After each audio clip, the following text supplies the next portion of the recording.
decide when to leak classified information. Snowden will in all likelihood face punishment if he returns. But I don't agree with those who argue that he should be hanged or shot on sight.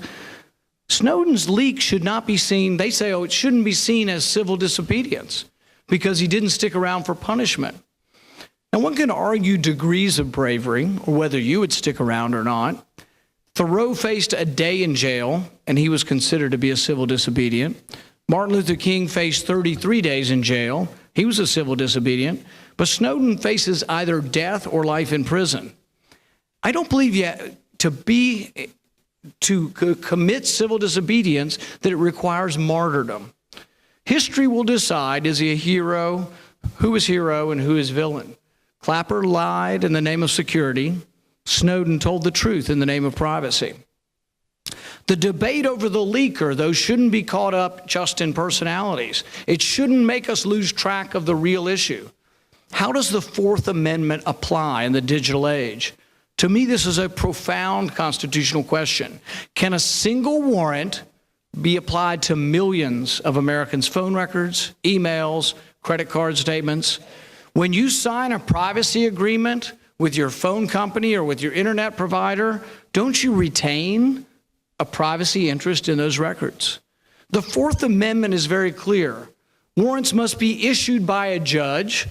Warrants must be specific to the individual, must have your name on it if they want your records. And a single warrant for millions of Americans' phone records hardly sounds specific to the individual. Warrants are supposed to be based on evidence of probable cause. I'm not up here arguing against people searching you. If the judge says they have probable cause that you committed a crime, I'm fine with that. I'm not against the NSA per se, but I am for the process, the due process of law to protect your rights.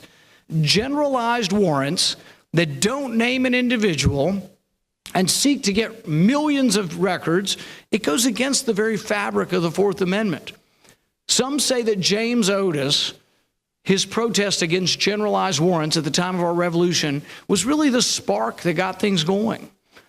I find it ironic that the first African-American president has, without compunction, allowed this vast exercise of raw power by the NSA.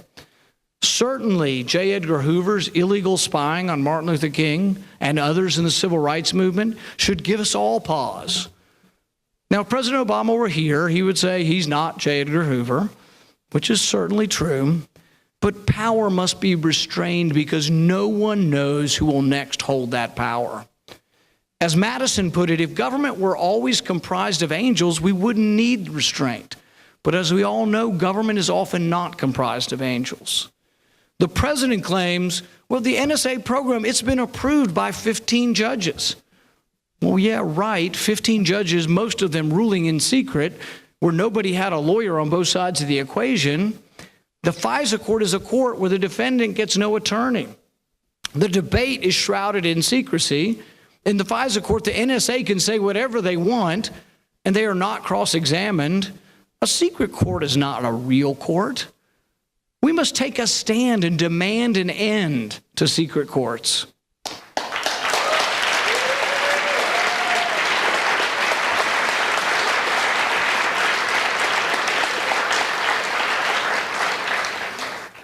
This battle for your rights must take place in the light of day.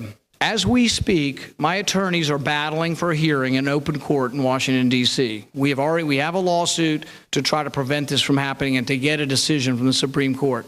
Only the Supreme Court can legitimately decide if government can access all your phone records with a single warrant without suspicion. Now, everyone in this room owns a cell phone. So I'm not fighting for just me or for just one political party. I would do the same whether it were a Republican president or a Democrat president. This is an important issue that goes beyond party politics. I say what you read or what you send in your email or your text messages is none of their damn business.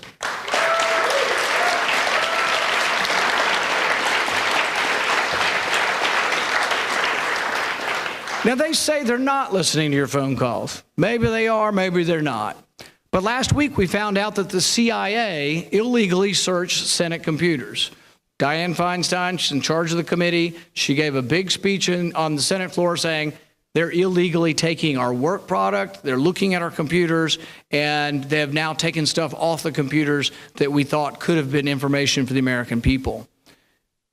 I'm going to fight them on this. I told her and complimented her. She's from another party. I went up to her and immediately and said, great speech. Everybody's talking about it, because I don't see this as a partisan issue. I hope she will stand up, not let the CIA push her around, not let the NSA push her around. I'm going to fight them on this. No one should be allowed to invade your privacy. That's why I'm announcing today that when I return to Washington, I will push for a select committee, styled after the church committee that investigated the abuses of power by the intelligence community in the 70s. It should be bipartisan. It should be independent and wide-reaching. It should have full power to investigate and reform those who spy on us in the name of protecting us. It should watch the watchers. Our liberties are slipping away from us. When Hugh Latimer said, let this be an episode that will not be soon forgotten, he became a human candle against tyranny and intolerance. Americans still have a torch that's burning, figuratively or otherwise, in New York Harbor. We should never let that flame of liberty go out. On occasion, we've let our guard down, particularly in times of war, in times of fear. We've succumbed. We have, as Roger Waters put it, traded our heroes for ghosts, exchanged a walk-on part in a war for a lead role in a cage. Or as Franklin put it, traded our liberty for security. I think we've been too lax in guarding our privacy. Look at how we travel now. Look at the personal privacy and dignity we've lost. When you slog through the airports, ask yourself, who's winning? Harvard Law School professor Noah Feldman asked the question in a very visual way. He says, the next time you go through airport security, the next time they tell you to put your hands over your head and hold that vulnerable position for 7 seconds, no, hun, just a little bit higher, ask yourself, is this the posture of a free man? The question before us is, will we live as men and women? Will we cower? And will we give up on our liberty? I, for one, will fight on, because I believe that your rights are inalienable, inseparable, inextinguishable. And I hope everyone with a cell phone, every American will fight for your privacy and for the right of every American to be left alone. I hope you will stand with me and take a stand for liberty. Thank you very much.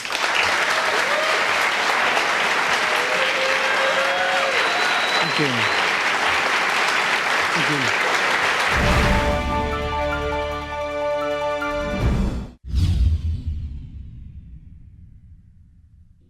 The globalist social engineers are not just targeting us with propaganda. They are manipulating our genetics. We are being targeted at every level by estrogen mimickers that lower our testosterone and other hormones and natural compounds that the body needs. The key is to be aware of this attack and to fight back against it. After consulting top doctors, nutritionists, pharmacists, and others, we have developed what I believe is the ultimate non-GMO organic super male vitality formula, sourced from powerful organic herbs harvested around the planet and then concentrated for maximum potency. I've always believed in nutrition and herbs. Super Male Vitality was developed to activate your body's own natural processes instead of using synthetic chemicals. Super Male Vitality by INFOWARS Life is so powerful that I only take half the recommended dose. Visit InfoWarsLife.com today to secure your Super Male Vitality and other powerful products from INFOWARS Life. Introducing Pro One. All of your filtration in one system, portable, on the go. No more do you have 2 or 3 filters to just reduce sodium fluoride. You have a system that cuts out the sodium fluoride and up to 95% of hydrofluorosilicic acid. Advanced manufacturing technology combines silver-impregnated white ceramic with new Aquamedics advanced media for removal of fluoride and other heavy metals, all in one filter element. It is the only one that does it, and out of the gates, we have it discounted at 10% off with promo code WATER. This is the only system that in one unit helps reduce or remove pesticides. pesticides, herbicides, chloramines, ammonia, and chlorine, hydrofluorosilicic acid, the most common form of fluoride not covered by other fluoride filter brands, and sodium hexafluorosilicate. Get your Pro Pure with the new Pro 1 filter today at InfoWarsStore.com or by calling 888-253-3139.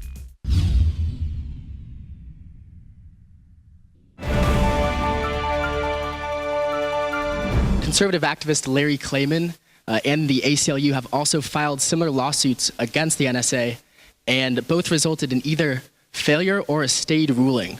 What makes you think that you'll have any more success than these groups that have tried before you? I'm supportive of all the other lawsuits, so it isn't exclusive that mine is the best, but it is slightly different. The ACLU lawsuit was ruled against. The judge either threw it out or said that the program was constitutional. The Klayman suit is in the same court that mine will go to, and the judge has previously ruled it unconstitutional, stayed the ruling, and I think it will be appealed. So I think the Klayman suit is still active. Ours is going to the same court because it has a similar subject.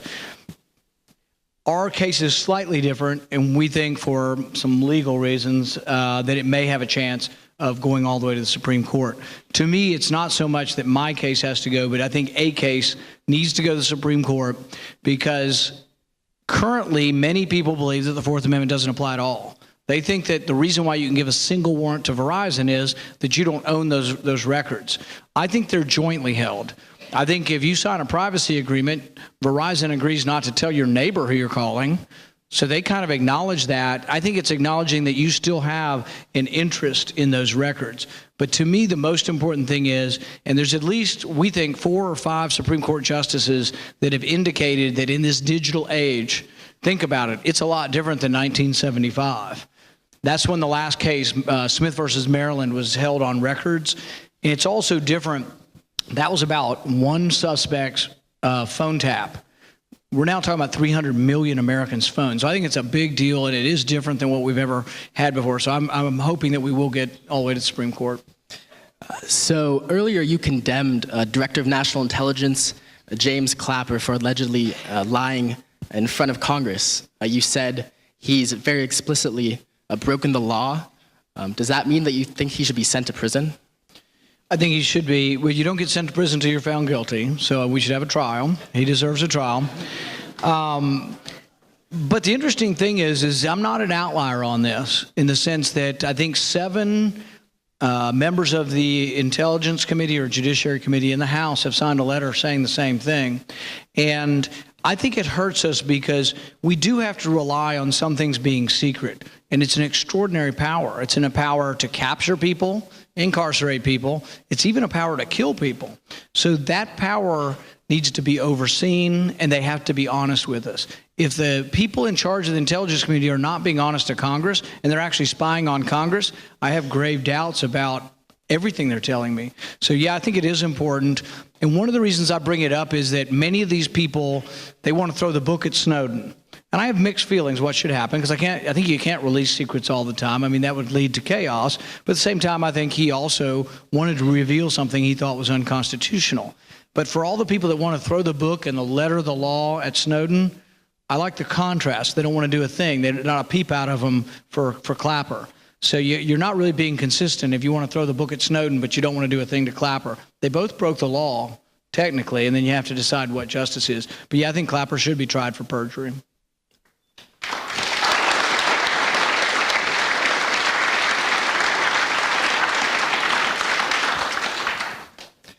So you say you're asked this all the time, but we want to get it in here too. Would you classify Edward Snowden as, on the one hand, a hero or a traitor? And to phrase that slightly differently, maybe, if there were another Edward Snowden out there, would you encourage him to speak up? You know, I think the ultimate decision of hero or villain history is going to sort out. And I think there are pros and cons to a lot of it. And I know people have a strong feeling about it. I think that his intentions were good, but here's the problem. Let's say we have 400, 500 people here, and let's say you all are, we're talking to you and you're the new recruits for the CIA or for the intelligence for our Army. Should I tell all 500 of you, just decide when you think it's unconstitutional and just reveal secrets anytime? You could see how it could lead to chaos.